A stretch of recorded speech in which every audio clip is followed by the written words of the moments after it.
So we'd like to talk about the booking tool for Open Farm Days. And, what's really interesting every year is, there's always some sort of um, disaster in one part of the province or others, or people might have last minute issues and concerns and want to be able to communicate with people that are coming to the farms. And so I'd like to talk about the value of using the booking tool for a number of different reasons.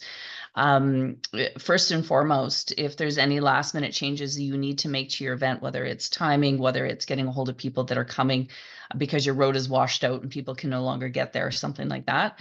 When you use our booking tool, you will have a full list of everyone that intends to come out there. It will give you, first and foremost, an idea of what you should be planning for that day, how many people you might be having, when they might be coming. So it gives you a lot of information that really effectively allows you to plan your Open Farm Days weekend. On top of it, a lot of our farms and businesses have other vendors or markets or food that they have available. So by using this tool, you've got an idea of what to plan for, whether it's 30 people, 300 people, or 1,000 people, it just gives you that idea. So we really hope that you'll be able to use this tool to the maximum benefit. You can use it strictly for registration, so you've got a loose idea of who's coming, and those numbers. You can use it for ticketed stuff, so you can actually sell things with it, whether you're having a long table dinner or an event or something that you'll be collecting money for. You can use it for that way as well. So there's multiple different uses, and we're going to hand the baton over to Jason, who is going to walk us through how to use it, its benefits, and then some new changes since last year as well. So over to you. Cool. Thanks, Tanis, and thanks everyone for showing up this morning. That's great. We look forward to working with Tanis, Suzanne, and the gang. We did it last year with you guys, and it was a really great experience with the farms we worked with, and we're looking forward to helping out more of you this year. So Tanis gave a really good overview of the reasons to use it. I'm going to show you really quick how you're going to go in and be able to draw down or download your guest list. I'll talk a little bit about if you want to use our digital guest list on your phones, you can do that. And really, at the end of the day, it's this process. We're trying to make it easy for you guys to use as well as for the Open Farm Days team. But at the end of the day, we want to make it easy for you to know how many people are coming on the weekend and where they came from too, which is really nice to see. If you look at postal codes, there's some really cool things you can draw down from that data and see that people are coming from a little bit further away than you may have thought. So I'm going to jump in real quick, show you some things, and if there's any questions, Tanis, if there's something I missed, give me a quick shout, and we'll go from there. So I'm just going to share Absolutely. my screen. I did forget to mention we will do a Q&A at the end. So if you want to put your questions into the chat, we can get to those at the end. Okay, I'm just going to share my screen really quick, and I'm going to show you a couple of things. I'm going to show you an example of what your visitors are going to see. I'm going to show you the ticket email that they get, and then I'm going to show you a bit of the back end where you can go download. You can download your guest list for Open Farm Days, or you can go look at some more information about your specific setup. A lot of the stuff I'm going to show you that's going to be all set up by my team and the Open Farm Days team. So really, if you're signed up and you've got your registration and you're golden, we've got you covered for the rest of the setup. So I'm just going to show you a couple things here real quick. Share my screen. So I'm going to log in. We're all going to log in with the same username and password, same as what we did last year. It's all under the same organization, Open Farm Days. You'll get this in an email package before the weekend. I'm just going to log in. I'm already logged in as the Open Farm Days. We're going to take a look at one of the farm stops from last year as an example. So when we come in, underneath events is going to be all of the farms that have their registration set up for their customers. In this case, we're just going to take a peek into Steel Pony Farm. Now I'm into the Steel Pony Farm section, their event. We're all, again, using the same setup. So you go into the list, find your farm. They're going to be alphabetical. And really the only two places you need to be concerned about is downloads. This is where you're going to be able to download the guest list. So as people are grabbing free tickets for your event, as they're signing up for registration, you're going to be able to come in here and download that guest list at any point before the weekend kicks off. And if you feel like trying a little bit of technology, you can also download the guest check-in app, which is a Front Door Plus app. Works on both iPhones and Google phones. And it's really easy to get logged in. You can see we use pins. We don't use usernames and passwords.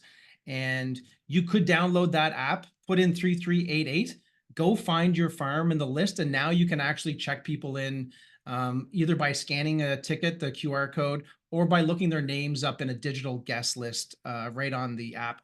Some people really enjoy doing that. You don't have to do that. If you want to download your guest list old school on paper, you can do it from this screen here.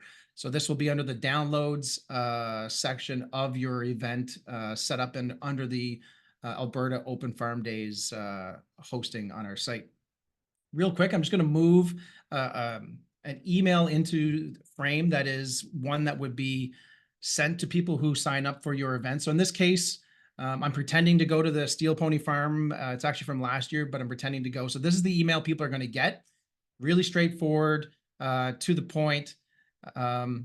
They can add the tickets to their Google or Apple wallets, but it depends if you're going to actually be scanning tickets or if you're just going to be looking up a name and marking the names off. Or maybe you're not doing either. Maybe you just want to know how many people are coming and you're cool with that once they show up. So regardless of what you're going to do on game day at the actual your farm, here is what the buyer or the ticket registrant is getting in their email. So just nice and really straightforward to show them the details there. And then really there's not much more to be said. If something happens, like Tanis was mentioning, if there's something where you have to alert the folks that are going to be attending, you can just come over to the mailing list and download the email addresses. And if it's a small group, you can send them right from your own farm's email list. If it's a little bit bigger and you're not used to using MailChimp or any other ways to send out lists, just reach out to us if that happens. If there's any reason why we have to get a hold of more than like 100 people, and we can help you with that. But that's basically in a nutshell at a high level how it's going to work. And again, everything's going to be set up for you between us and the Open Farm Days crew. So it's really just a matter of when the time comes, being able to get in here and get your information. And unless I missed anything, Tanis, that's pretty much it at a high level. Yeah, absolutely. And, it's interesting. We have, some farms that have unlimited capacity. So they can take 1,000 people, they can do that. So, sometimes we have people say, hey, I don't really need a registration system because everybody can come. But, I think what's really important is, this is an amazing tool to know who's on your farm. You've got their information. You have the ability now to connect with them. And, should you need to update for something, should you need to make some changes or wish to communicate with them, it's actually a powerful tool and gives you information. So I think there's a lot of valuable ways people can use it from selling just or to communicating. And nobody plans for disasters, but it's I will say every year I get phone calls saying, hey, as I say, my road is washed out, or we've had a fire, or something has happened, and we have no way to communicate with the people that are registered or to get out there. So now we do. So this is great. So I'd like to open it up to anyone that's here that might have some questions about how they can use the booking tool, how it might work for them, or if you have concerns of any type. We'll just head over to the chat and I'll see what we've got there. Tanis, can I just add one thing? So if anybody's wanting a paid ticketing event, Jason can help you out with that as well, but it will be on a separate platform from this. So if anybody's looking for that, they can help you out with that as well. They did a few farms last year with some of their paid events, so you can reach out to him. That's a good point, Suzanne. I'll just mention real quick, we did with a couple farms do, I believe, with some dinners, and we can totally take care of you. We can give you that information about how that works with our system, where you're using it like to actually sell tickets and collect money and all that fun stuff. That's our forte. We deal a lot with agricultural societies and rodeos. across the country. So if that's something you're interested in, yeah, we can take that offline and I can help you out when my team and I can help out your farm. Great. So I can see a question from Tam with Prairie Gardens. Tam, you're asking us about you've been restricted to 50 guests. Can you let me know if that's 50 guests total through the course of the weekend, or if that is no more than 50 at a time?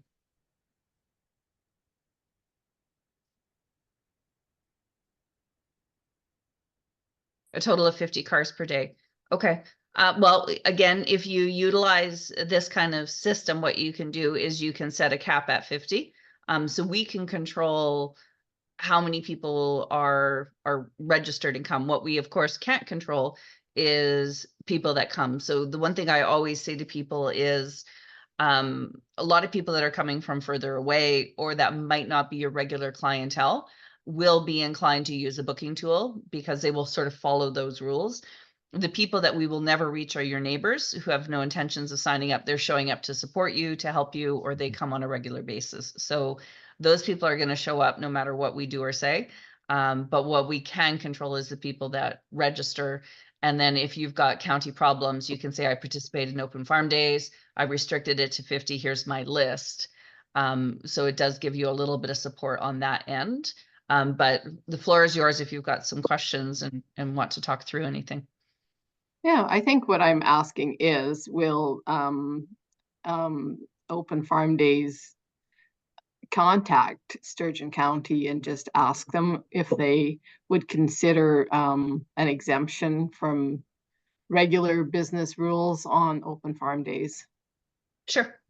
Yeah, I can say we can do that. I mean, that's not part of the booking tool part, but yeah, I'm happy to if you want to put me in contact with who the right person to get to would be, I would be happy to do that on your behalf.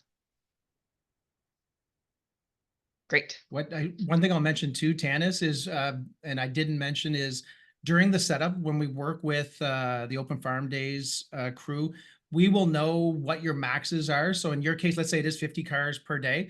That'll be specifically set for your event versus, let's say, Chatsworth has a different maximum. We can set the maximums per farm. I didn't mention that point. So they'll be customized by each of your groups and what you're doing. Maybe you're doing 2 days, maybe you're doing 1, those types of things. Excuse me. Yeah. Yeah, absolutely. And I think that's a marvelous thing. What's nice for us for first year farms that are, just getting started with this and they're looking for smaller groups.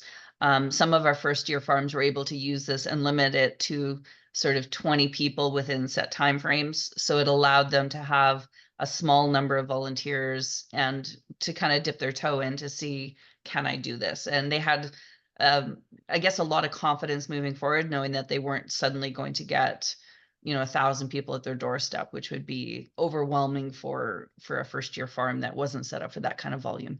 So marvelous. Let me see. Carly, Do we have? I see. Yeah, Carly was asking about, I think, about the PIN number for the app. Carly, is that right? I think. Yeah, I think so. I wasn't sure what that was. Sorry. Okay. Yeah. So I gloss over things really quick.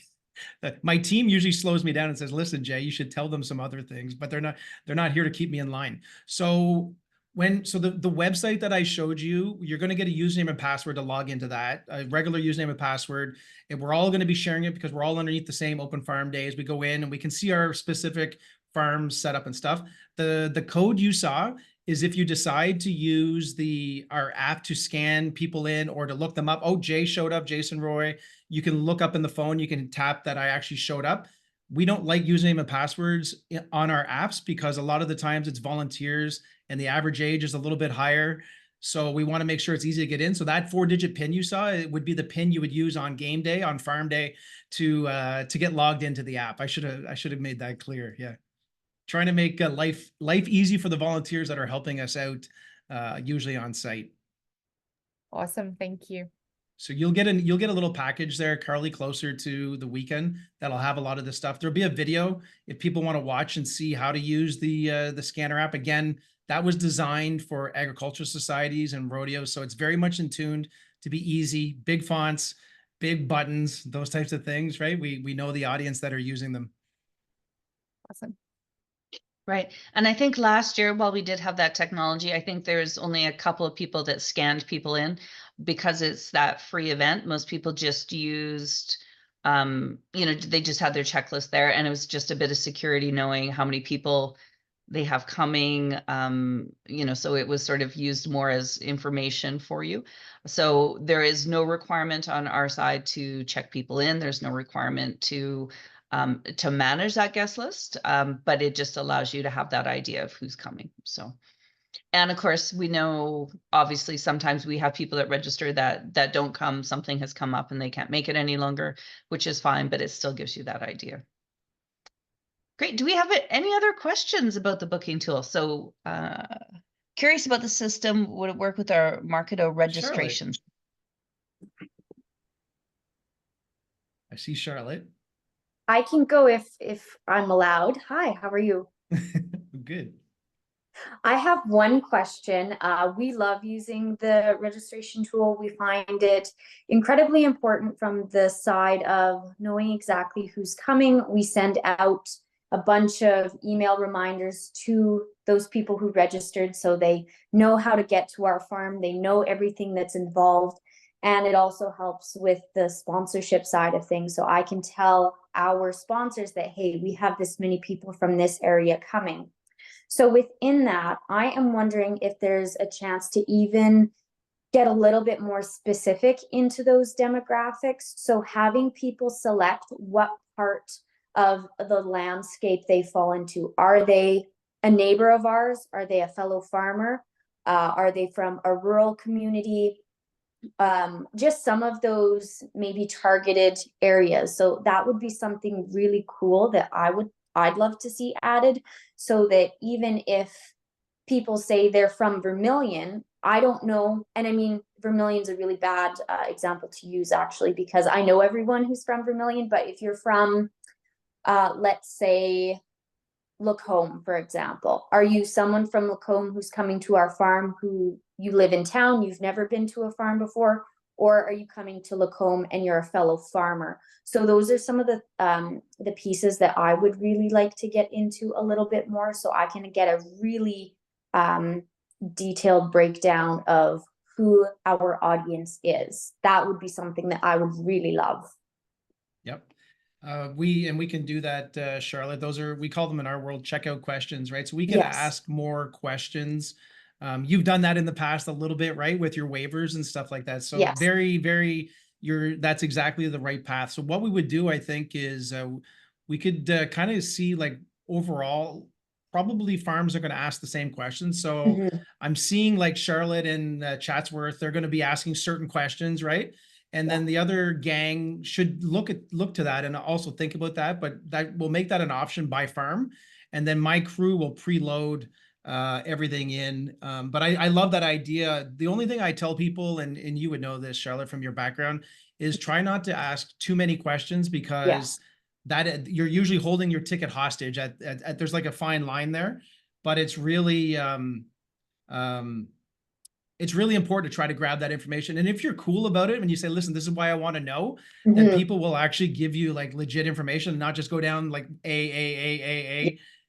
because at the end of the day, it does help you guys knowing a little bit about the people coming. So long story short, that's an option we can set up, and we can probably do it by farm unless everyone agrees there's the question they want to have asked, but it can be done by specific farms. So that's cool. Super cool. That's great for me. That's all I had. Thanks, Jason. Right on.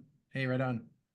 Great. We've got another question from Heather. Curious if this system would work with our Marketo registration system. So I don't know what Marketo is, but I assume it's some form of membership or registration software. If Heather could say. Oh, hey, Heather. Yeah, hi, sorry. So the university uses Marketo for all of their events. It's just a registration system that keeps track of like certain demographics and sends out automatic RSVPs and things like that, which we were considering using for this. And I'm just wondering if they talk to each other. I can also ask our website guy too, if he can if he has any insight into that, like what kind of platform is it? Is this like your own? Yeah.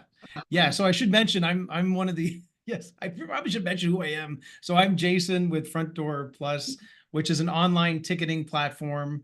It's something we designed ourselves, Heather. So it's like, it's built from the ground up, and it's primarily built with agricultural societies and now rodeos and X's as our, like 99% of our clients are those types of folks. So we fit well with like farms and this world. Specifically, we probably don't have an automatic way to do sharing of data between Marketo and us. But like, if you want to put your IT guy in contact with me, I could have a little chat and we would know pretty quick what, you know, what could happen. Yeah, I mean, I'll be straight up. Marketo is not our favorite to use. It's just what the university wants us to, you know, they have certain programs that you can and cannot use. So I'll double check on that. And then just out of curiosity, I mean, we hadn't intended to have people pay, but in the event that we wanted to, maybe, can you make it optional? Like, I was just thinking we have a bovine health fund that folks could, like, you know, Donate. free, but feel free to donate to the bovine health fund, because our focus is going to be on research and some of the work that we've done. That's a really cool thing and a really good question. It has come up before, Heather, with our system.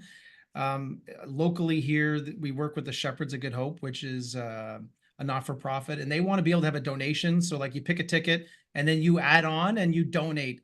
And so we don't have that today, but it's something we're going to bring, because I'm seeing more and more not-for-profits, because we're all moving digital, right? We're all doing things online. We want our donations to be online too. So why not do it when I'm registering, in this case for Open Farm Days, or in the case of an ag society, why not let me donate $10 as I'm buying my ticket online? So that's a huge hit, but it's going to be something that's a few months off. I may not have it in place before Open Farm Days, but I love that idea for sure. Okay, it's great. It's I just thought it was worth asking, because we'll probably have signage about it at the event anyways. So let me know if that gets up and running, and if not, no worries. Yep, it'll be at some point. I just don't know if it'll be before the summer or not. Sounds good. Thank you so much. Hey, no problem. Great. Okay, we've got another question. Any suggestions for navigating using this tool with our regular UPick timeframe? Can I ask how you have your UPick set up right now? Yeah, so I realize how this question might be a little strange. So Open Farm Days will fall. So we normally have our UPick during like a 4 to 6 week time frame, and Open Farm Days will just fall on one of those weekends. So we have people coming onto the property anyway. And I'm just trying to think, I mean, if it even makes sense for us to use Front Door, or like if anybody's had this kind of thing before, you know what I mean? Like, making a special event so that we can use, I don't know, I'm probably answering the question. So Carly, are you is there unlimited capacity at your site, would be the first question. And the second question is, like, for Open Farm Days, is there something special you're doing or something different you're doing on site outside of the UPick that I could normally do on a regular weekend? So yes and yes. So I don't know about unlimited, but we have spoken to Rocky View County around the parking situation, and we have so the Rangeview 282, which is basically a dirt road, technically could have parking, but we do also have parking on the farm, so that's not really an issue. What we are going to be focusing for Open Farm Days is a collaboration with some First Nations teachings, which will be different to what we normally do, but it falls within the time frame of UPick just being open. So you can imagine it kind of like people coming on and being like, hey, we're here for the First Nations, whatever, Saskatoonberry soup teaching, whatever it is. But that might be, you know, kind of running parallel to other people just picking. I don't know. For your UPick, Carly, do you have a system already that I can, like, say I want to come at 3 o'clock this afternoon? People just come. We just say they just come yeah, we're open from 7 a.m. till 6 p.m. and they pretty much just come. Got you. Then just from your feedback there, Carly, your insight is, I think you still participate in this. You still set up that it's somewhere where you can promote what you're doing with the First Nations and the thing you're trying to do through Open Farm Days while your UPIC guys are coming. I think what you want to do is just make sure you watch the numbers, and you can come in and look at them live, or someone from the group will let you know when it's getting maybe a little out of hand, if that was to happen, you know what I mean? But I would use the system as is, and I think that would be a great promotion tool to get the word maybe out. even tracking wise to see if like maybe that's something in the following years we lean heavily on or something, but Yep. yeah. Yeah, no, Okay, I like it.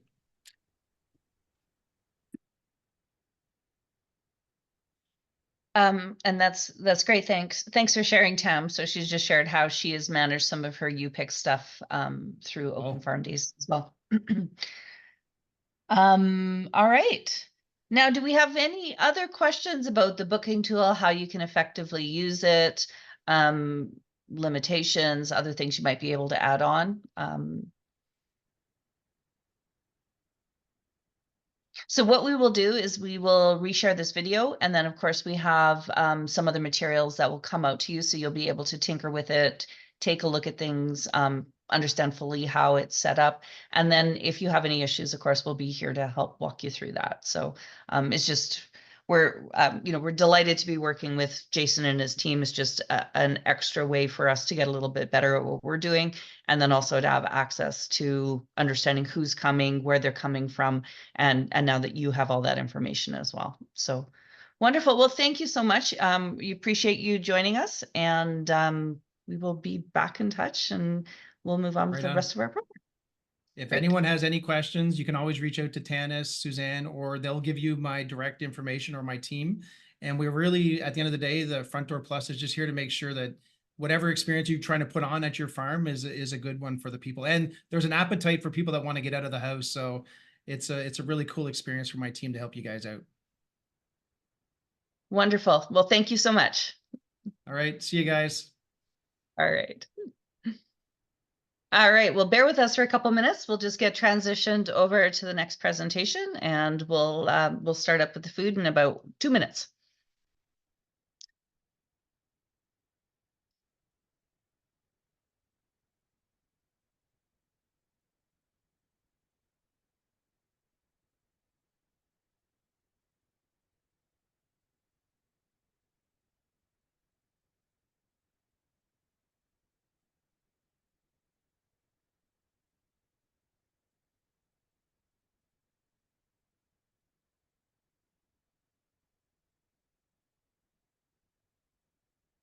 All right, we've had a couple more people join us for the back half here, so thank you for joining us.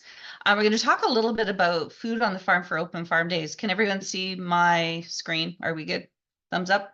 Marvelous. Thank you.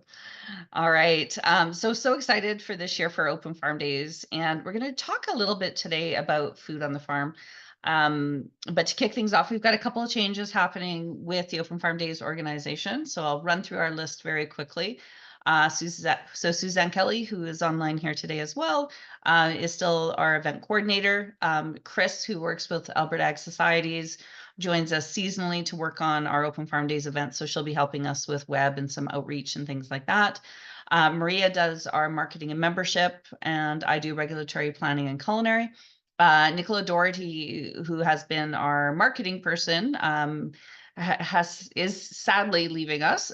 So she's working with us 1 day a week and kind of transitioning things, but we will have a new marketing person that will be starting at the beginning of May. So for those of you that send anything directly to Nicola, feel free to use the info at Open Farm Days for your communication stuff, and everything will be kind of dealt with that way. As we always have a few new people join, we'd like to talk a little bit top level about Open Farm Days as that province-wide initiative for growing ag tourism. And we know that there's so many different ways to do this, but really the first and foremost, the goal is that education and sort of blending that divide between rural and urban, and starting to understand where food comes from and that connectivity. So it's really exciting for us to be that ag incubator. And as we move forward, these are our stats from last year. We had 150 farms register last year, 133 by the time Open Farm Days rolls around. We always do have acts of nature and stuff that, or family situations that affect our numbers going forward.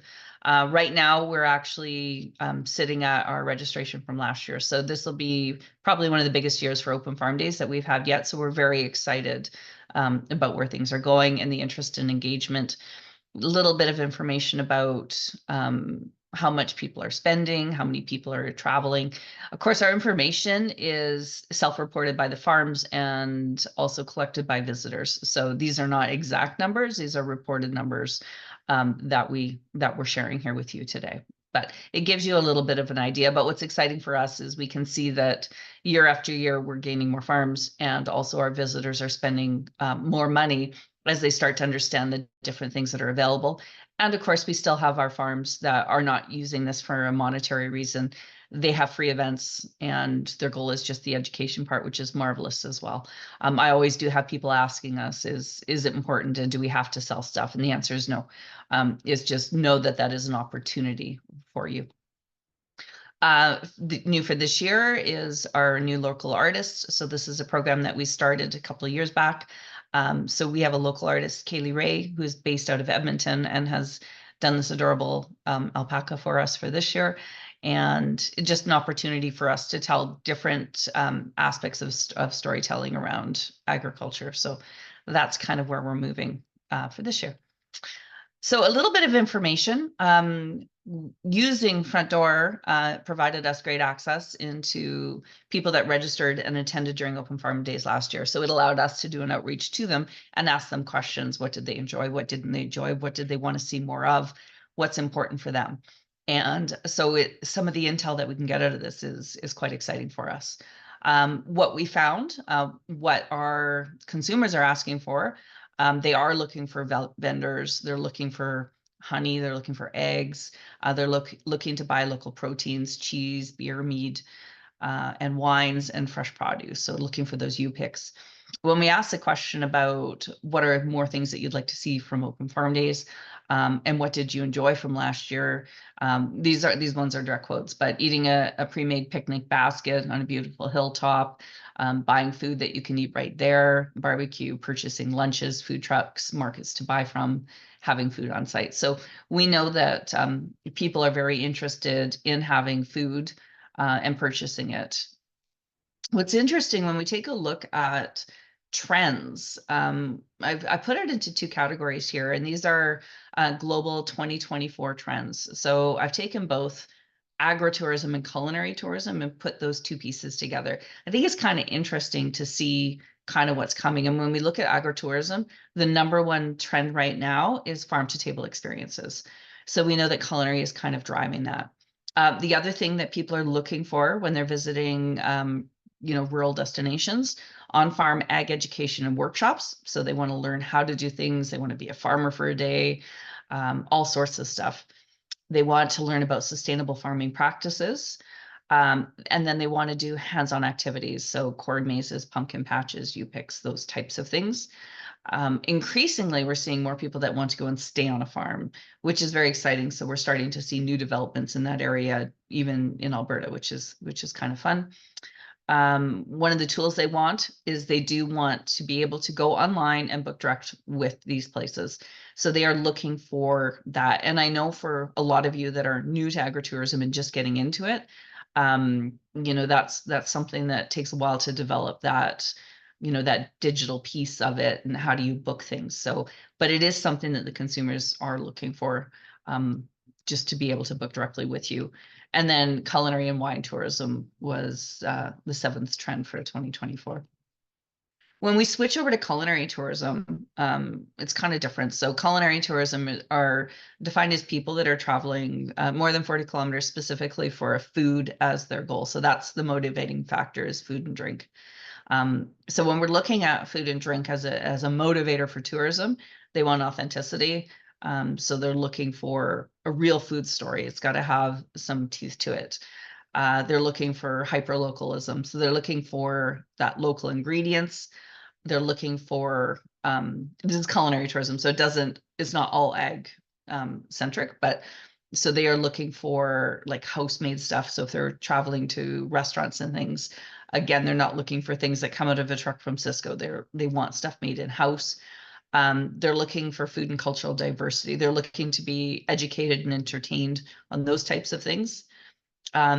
This one was actually quite interesting to me because for food and drink tourism, so wine trails, spirit trails, beer trails, they're looking for unpretentious experiences. So people are moving away. Some of the trends are moving away from, those multi-course tasting meals and that super high-end sort of Michelin experience. They want something that's down to earth, something that's fun, unpretentious. So I love that.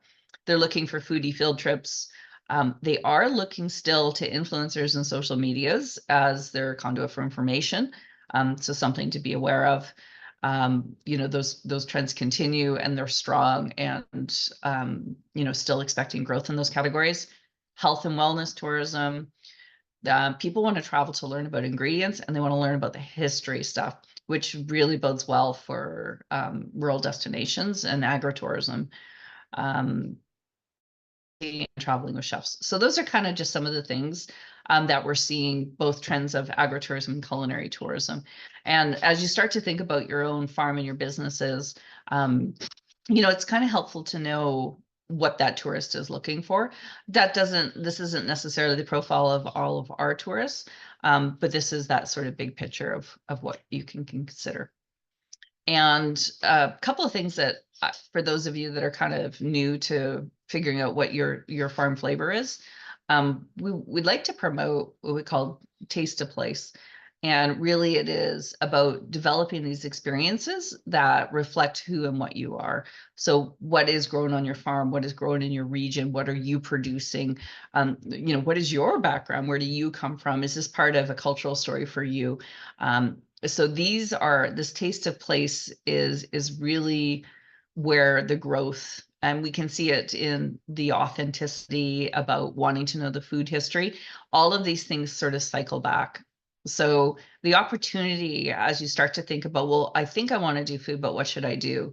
Is really think about, what does your business represent? What do you represent? Where are you from? What story do you want to tell? What ties into what you're doing? And I know it can kind of be daunting sometimes, but it's taking that step back and realizing what that is. And, really for anybody that kind of wants to talk about it, please give me a call. We can just schedule some time to talk about your farm, what you're doing, why you're doing it, and to take a look at some of those opportunities for you. And fun with it, and it feels real to you, what you're doing. So when you're talking about developing that authentic food experience on your farm, what is your regional Taste of Place? Those are the things that our consumers love. So it ties in perfectly with this.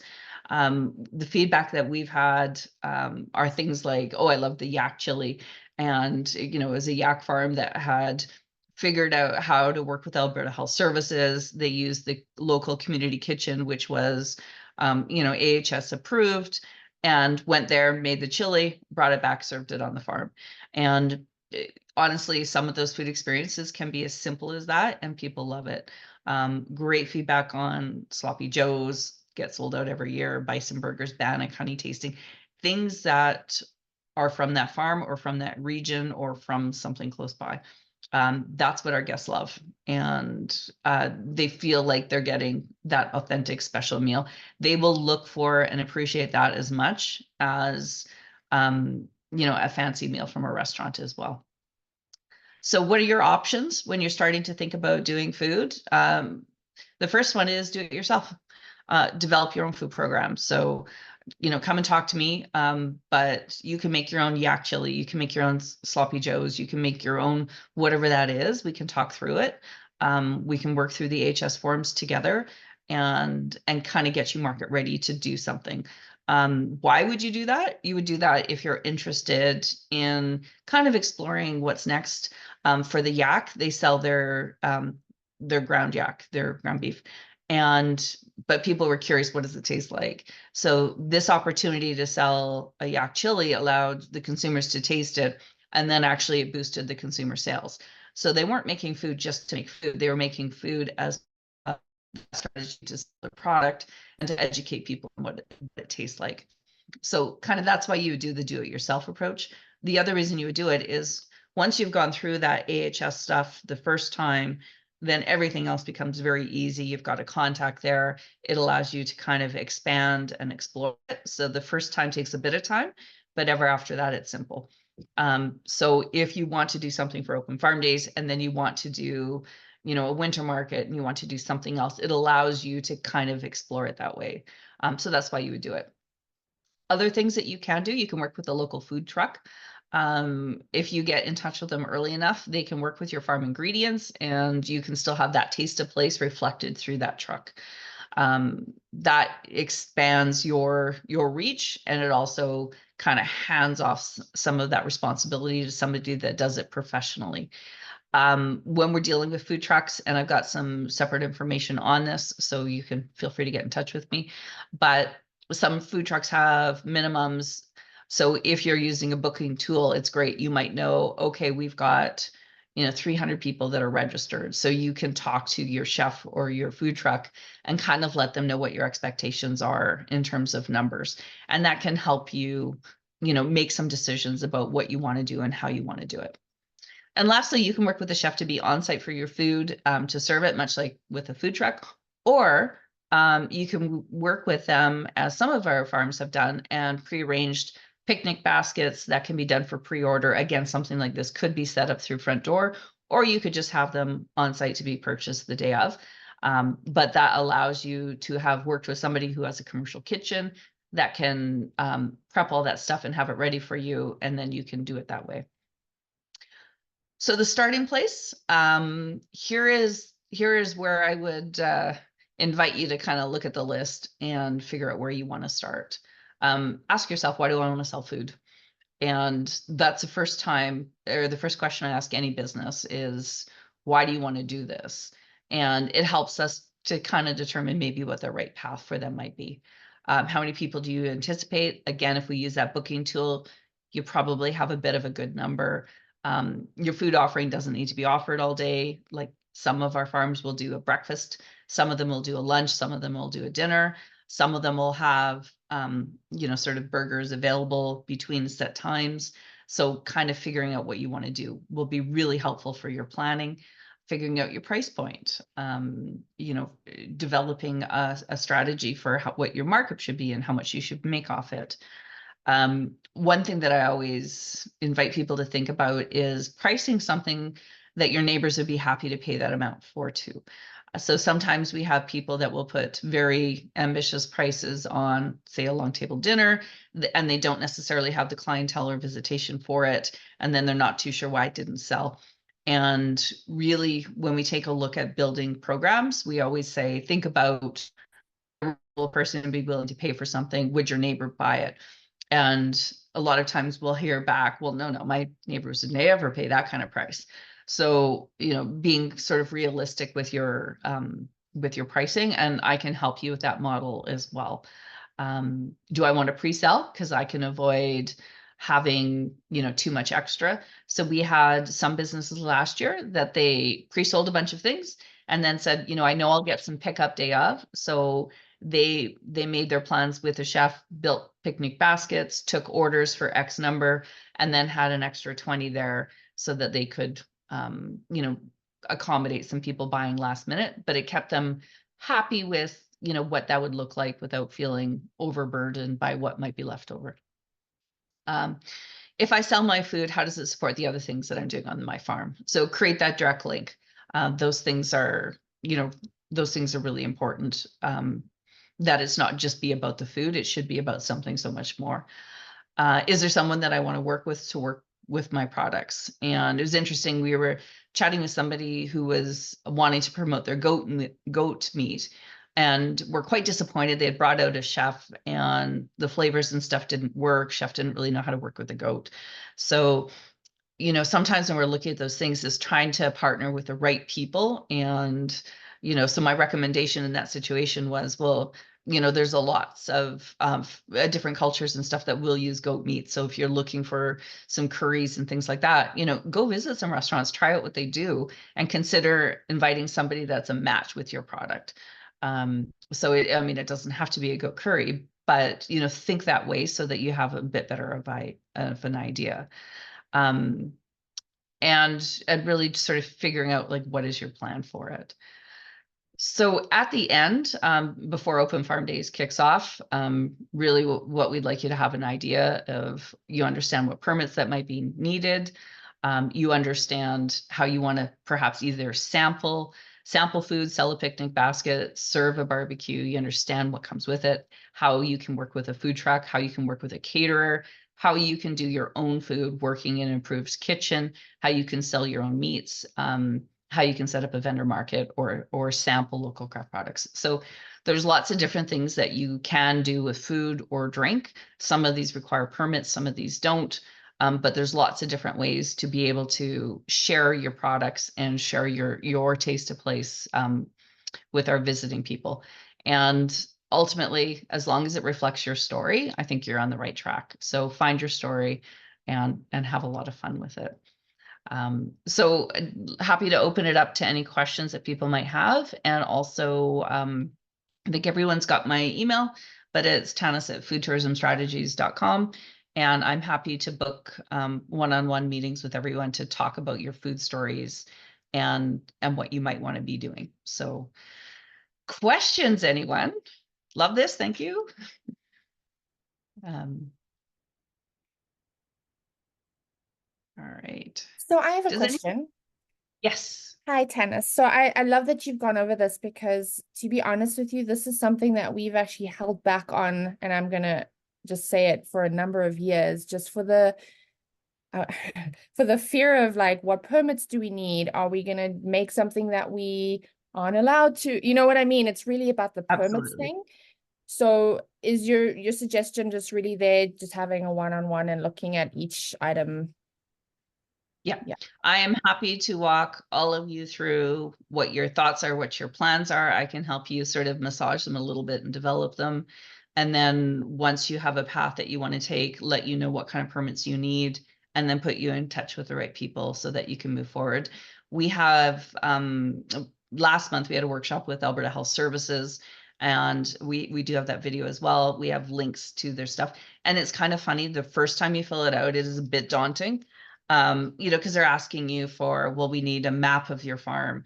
So as soon as you read that, then you think, oh my gosh, like I need this whole thing. But when you talk to them, they're like, well, just like draw it on a napkin, like, and take a picture of it. Like they just, well, here's my farm, here's my gate, here's my, like they're not looking for, these fancy blueprints and stuff. They're really looking to get a sense of, what is that space? What is that? What do you have to do with it? Hand wash, stuff like that. So it's not quite as complicated as it seems. And most people that we take through that process afterwards, they're like, oh, well, I thought it was going to be really hard. And as I say, like even for the yak chili, it was great. She went to the commercial kitchen in the community center, made her yak chili, put it in a crock pot, transported it back, and then served it.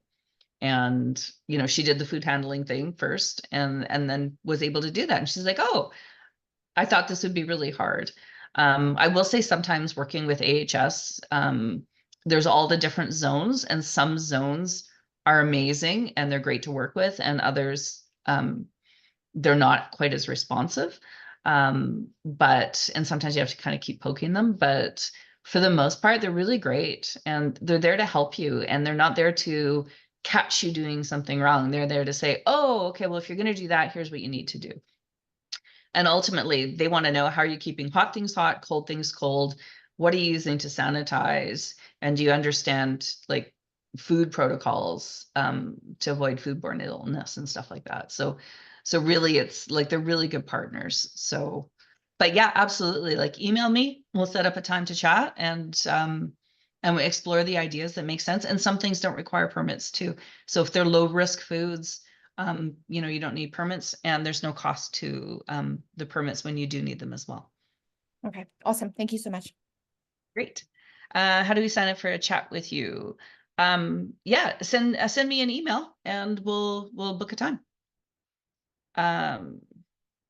So yeah, and the reminder for this will have come up for me. So you can either send it to info@Open Farm Days, it'll find its way to me, or you can email me directly. Either way works. Tannis at Food Choice. Yes, thank you. That is my email. Great.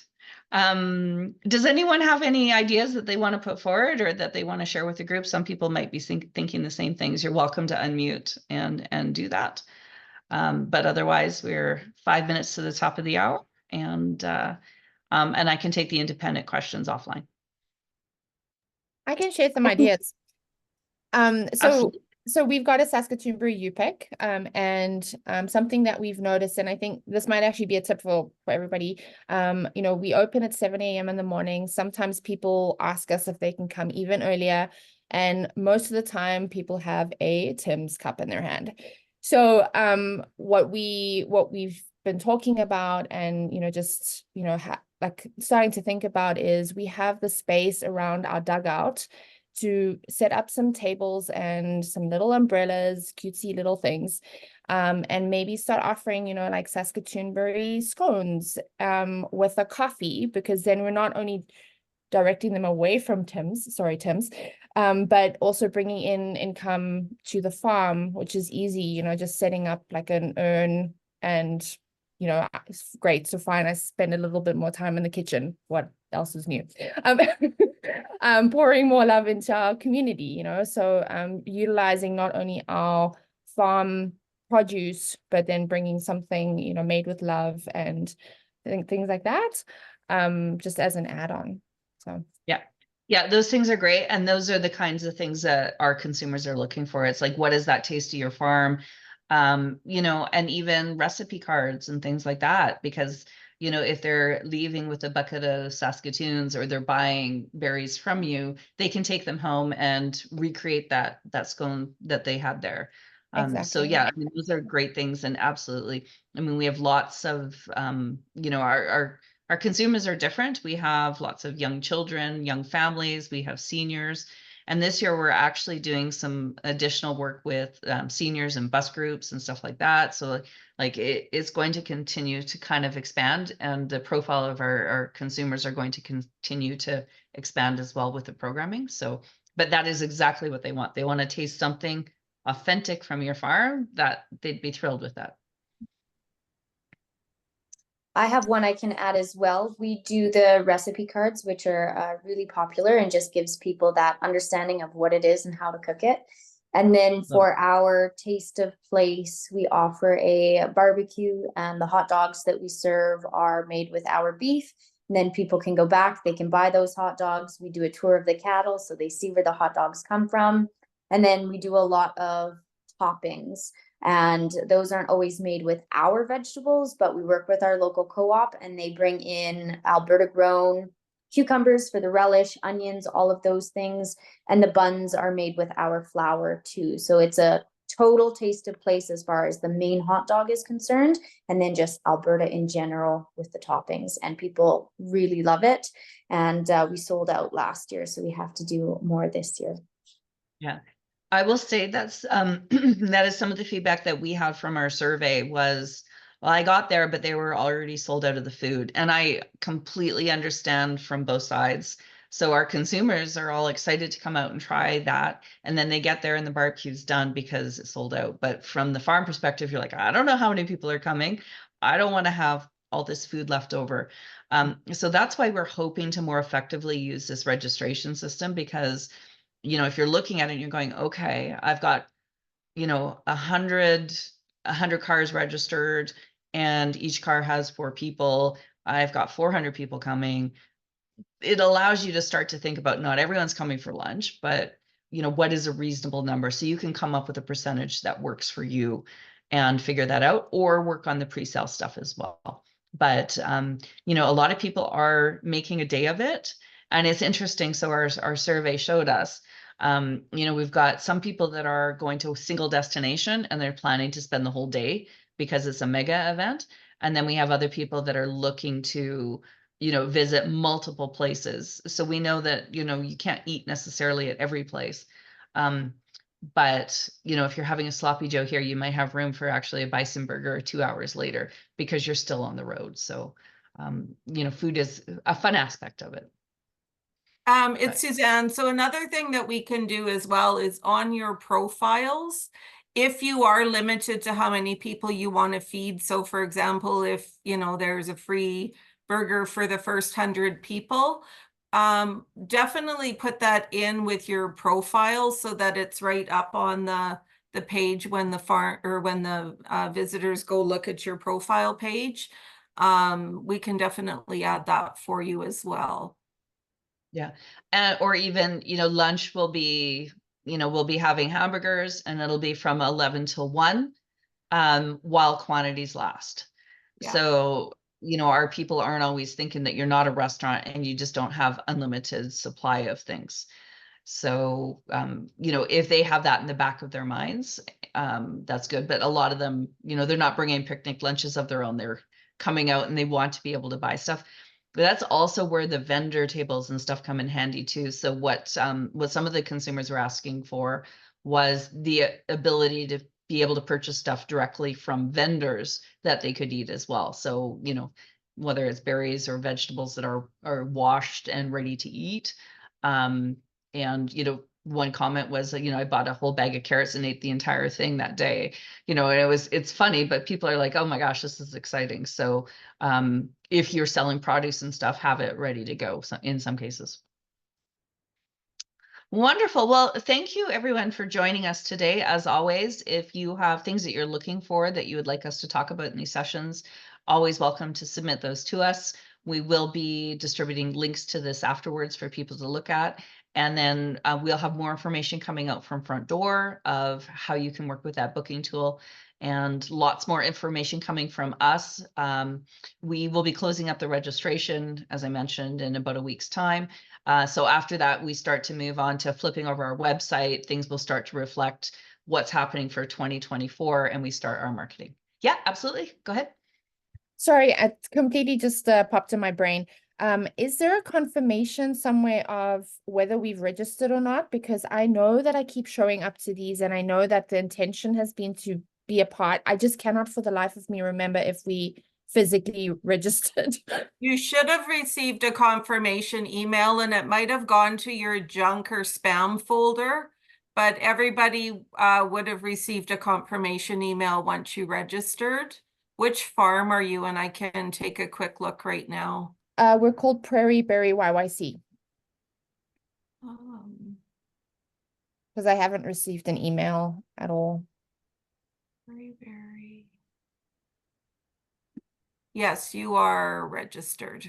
Okay, awesome. Yeah. Cool. Thank you. And the other thing that we will be doing this year is, we're just in the final stages of it, is we will be giving you the opportunity to update your profile. So you'll be able to register as a user and be able to go in and update your profile. So just, when you're doing that, just kind of be mindful of spelling and punctuation and all that kind of fun stuff, because what you put in your profile is what the visitors will be seeing. So we'll be rolling out some information on that in the next week. We're just finalizing a few things on that. So that should make it a bit easier for everybody to be able to go in and update as you need.